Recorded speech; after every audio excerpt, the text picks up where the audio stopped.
you imagine the Federal High Court sitting in Katsina State just convicted a woman and sentenced the woman to death for aiding bandits to transport ammunition from one location to another.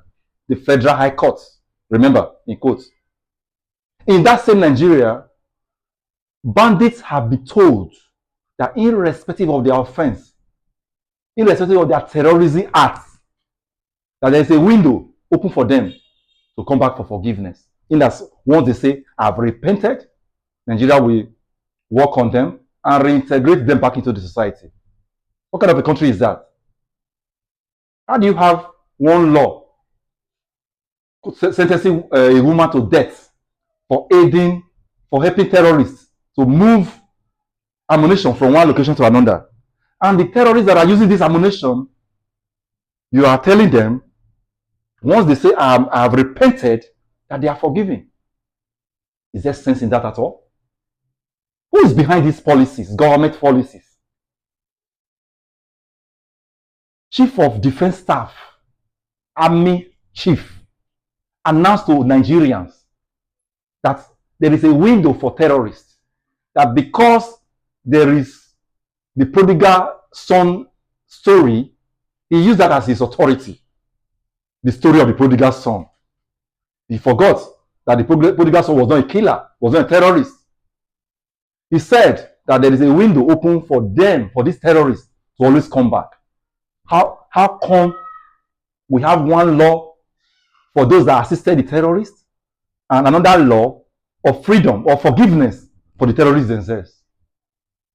A day ago here, a woman by the name Hauwa'u Mukhtar was sentenced to death in Katsina, Federal High Court, Katsina.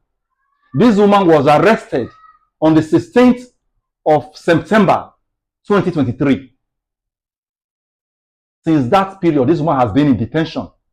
Yes, DSS arrested her in a motor park, and since then they arraigned her. The matter has been in court, and just a day ago here, the Federal High Court sentenced this woman to death in the same country where terrorists were reintegrated last week, using one hand to reintegrate terrorists back into the society because they said they have repented, and using the another hand to sentence a woman to death who assisted terrorists years ago. Is there sense in that one? Are we mad? Who are the persons behind these policies, behind these laws? What kind of a country are we? Is this not a joke?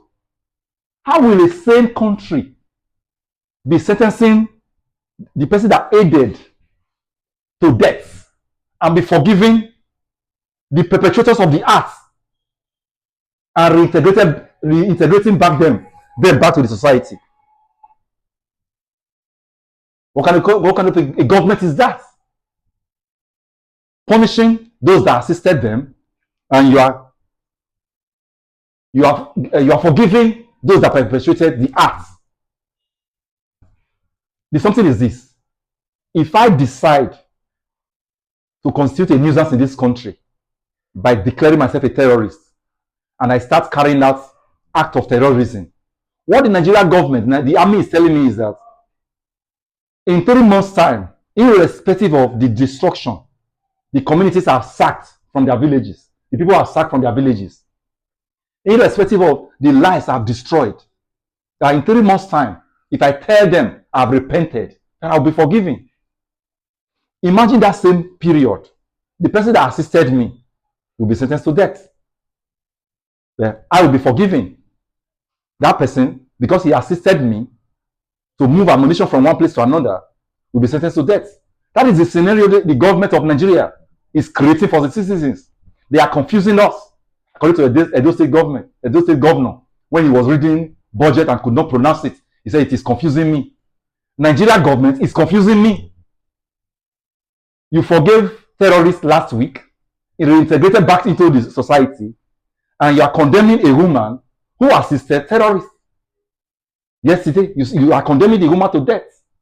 What kind of a country is Nigeria? Are we mad?